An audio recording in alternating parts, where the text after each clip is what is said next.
नरम नरम से गोल गोल मीठे मीठे लड्डू, वो भी बेसन के, किसको पसंद नहीं होंगे। तो मुझे हनुमान मंदिर में प्रसाद चढ़ाना था और कुछ समझ नहीं आ रहा था कि क्या बनाऊं। तो मैंने कहा चलो आज बनाते हैं बेसन के लड्डू। तो मैंने इसके लिए लिया था 1/4 कप देसी घी। आप चाहें तो रिफाइंड में भी बना सकते हैं, बट अगर प्रसाद है और कोई मिठाई बना रहे हैं तो देसी घी में ही बननी चाहिए, बहुत बढ़िया टेस्ट आता है। चलिए, ये है 1/4 कप। ठीक है, यानी कि समझ लीजिए 4 बड़े चम्मच TBSP। ओके, अब उसमें मैंने ऐड किया था बेसन। ये है 2 कप बेसन डाला है मैंने, ये देखिए। ठीक है, और उसके बाद इसको लो, सबसे जो लो फ्लेम हो आपकी गैस में, उस पर आप इसको भूनेंगे। और स्टार्टिंग में ना क्या होगा, जैसे ही आपने घी डाला, बेसन डाला, तो बेसन में गुठलियां पड़ जाएंगी, क्योंकि जो घी है वो बेसन को पकड़ लेता है। तो इससे बचने के लिए आपको क्या करना है, साथ ये देखिए मोटे मोटे लम्स दिख रहे हैं ना, ये तो इनको हमें स्पैचुला से या कड़छी, जिस भी चीज से आप हिलाए, उससे बढ़िया से दबा दबा के तोड़ते जाना है सारा। ठीक है, क्योंकि ये पूरे बेसन में बन जाते हैं अक्सर, बेसन हो या आटा हो उसमें बनेंगे ही। तो आप इसको दबा दबा कर तोड़ते रहें और अच्छे से चलाते भी रहें, जिससे ये बेसन कहीं भी एक जगह लगे नहीं। तो इसलिए मैं आपको लो फ्लेम पे कह रही थी, क्योंकि अगर आप थोड़ा सा हाई कर देंगे तो बेसन जल्दी पक जाएगा, बट ये कच्चा रह जाएगा। ऊपर से कलर तो दिख जाएगा, बट अंदर से ये कच्चा रहेगा। और एकदम हाई होगी तो भी ये जलेगा। ठीक है, इसको लो पे करेंगे जब तक बेसन भून रहा है। मैंने 7-8 ना हरी इलायची, जो छोटी वाली इलायची होती है, उसको मैंने कूट लिया था अच्छे से। मैं कभी भी इसका पाउडर बाजार से नहीं लेती, ये मुझे एकदम फ्रेश घर में ही पीसनी अच्छी लगती है। चलिए, वो तो मैंने पीस ली। ये देखिए, भूनते भूनते अब देखिए इसका क्रमली टेक्सचर आ गया है। जो मोटे मोटे लम्स थे ना, गुठलियां, वो काफी हद तक अब इसके खत्म हो गए हैं। अब मैं इसमें डाल रही हूँ 1 चम्मच और देसी घी, बड़ा वाला चम्मच जो होता है TBSP, वो वाला। क्योंकि हमें सारा घी ना इकट्ठा नहीं डालना, ठीक है, उससे बहुत पतला सा हो जाता है और आप आसानी से नहीं संभलता। जितना रिक्वायर हो हमें उतना साथ साथ डालते जाना है। ठीक है, ये देखिए पहले ये बेसन का टेक्सचर और कलर कैसा था। और दोस्तों, इसको ना पूरा भूनने में मुझे कम से कम 26 मिनट, 26 मिनट लग गए थे, एकदम लो फ्लेम पर।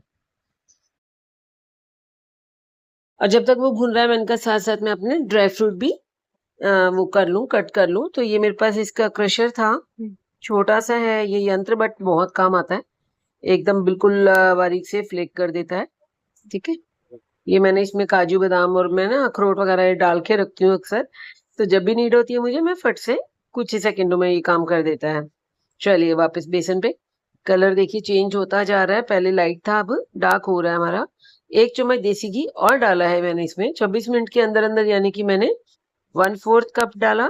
फिर उसके बाद 3 बार मैंने और डाला है देसी घी। ठीक है, यानी कि अब ये समझ लीजिए हाफ कप से जस्ट 1-2 चम्मच कम, 1 चम्मच ही कम, तो इतना तो लग ही जाएगा। ये देखिए, अब ये लास्ट में ना इसका टेक्सचर ऐसा हो चुका है, ये बढ़िया से भून चुका है और इतनी बढ़िया स्मेल आ रही थी मेरे घर में कि बस क्या ही बताऊं। ये देखिए, अब इसका टेक्सचर ऐसा हो गया है जैसे कि अब या तो आप इससे बर्फी बना लें या फिर इससे लड्डू बनाएं। तो मैंने इसे लड्डू बनाने ज्यादा प्रेफर करने थे, क्योंकि मुझे लड्डू ही चाहिए, हनुमान जी को भोग लगाना था इसलिए। और उनको आपको पता है कि लड्डू ही बहुत पसंद होते हैं। तो चलिए, ये लीजिए। अब मैंने इसको एक स्टील की थाल में निकाल लिया, ताकि ये ठंडा हो पाए। थोड़ा ठंडा होगा तभी इसके लड्डू बन पाएंगे। तो मैं स्पैचुला से इसको दबा दबा के ठंडा कर रही थी। तो 10-15 मिनट लग गए थे। तो अब मैंने इसमें वो ड्राई फ्रूट जो कट करे थे वो डाले। फिर मैंने इसमें ये खरबूजे के बीज डाले थे। तो ये भी ना काफी अच्छा फ्लेवर दे देते हैं आपकी किसी भी चीज को, मिठाई को, या आप सब्जी में डालें तो भी एक रिचनेस देते हैं। तो आप इसको, अगर आपके पास अवेलेबल हो और आपको पसंद हो तो जरूर डालिए। इसको करके अच्छे से मिक्स कर लीजिए। फिर मैंने डाली थी चीनी, ये पिसी हुई चीनी है, आधा कप ली थी, तो मैंने थोड़ी सी अभी छोड़ी और पहले वाली मिक्स कर ली थी। उसके बाद मैंने फिर से और डाली, मुझे कम लग रही थी। तो टोटल आधा कप में से मैंने 2 चम्मच चीनी निकाल दी थी। अगर आपके घर मीठा ज्यादा खाते हैं, आपको ज्यादा पसंद है, तो आप आधा कप पूरा डाल सकते हैं। ठीक है, और ये है छोटी वाली इलायची, ये भी मैंने ऐड कर दी थी, इसका बहुत बढ़िया फ्लेवर होता है। बट अगर आपको नहीं पसंद तो आप छोड़ सकते हैं, कोई दिक्कत नहीं है। बट इलायची से फ्लेवर बहुत बढ़िया आ जाता है। और अब मिक्सचर इतना ठंडा हो चुका था कि उससे आराम से लड्डू बन सके, ठीक है। और अगर ज़्यादा ठंडा हो चुका है तो कोई प्रॉब्लम की बात नहीं है, आप इसको 2 सेकंड गैस पे गरम कर लें, ये फिर से वैसा ही हो जाएगा लड्डू बनाने लायक। तो हाथ से आप इसको मोड़ते-मोड़ते, गोल-मोल करते-करते लड्डू बना लीजिए, ठीक है। ये बहुत अच्छे, बहुत टेस्टी लड्डू बने थे। आप इनको बनाना ज़रूर एक बार। ये देखिए, ये नो फेल रेसिपी है दोस्तों। ये है 2 कप बेसन से बने हुए लड्डू। ये 13 लड्डू बने थे, आई थिंक 12 नहीं 13 मेरे सॉरी। तो इतने ही बनेंगे, अगर आप छोटे बनाएँगे तो ज़्यादा बन जाएँगे और बड़े बनाएँगे तो थोड़े और कम। मैं अभी आपको इसका टेक्सचर दिखाती हूँ तोड़ के। ये देखिए कितने नरम मुलायम, किसी के भी मुँह में घुल जाने वाले, बहुत ही बढ़िया शानदार लड्डू बने हैं।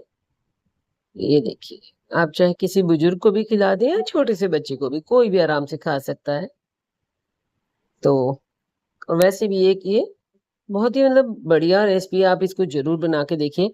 और जो आपने तोड़ा है एज़ इट इज़ इसको आप अपने हाथ से मोड़िए, घुमाइए, ये वापस शेप ले लेगा। ठीक है दोस्तों? तो जो थोड़े से ड्राई फ्रूट बचे थे वो भी मैंने इसके ऊपर लगा दिए थे। देखने में भी अच्छे लगेंगे और खाने में तो ख़ैर टेस्टी होंगे ही होंगे। तो अब मैं जा रही हूँ इसको भोग लगाने, मिलेंगे नई रेसिपी के साथ, तब तक बाय-बाय।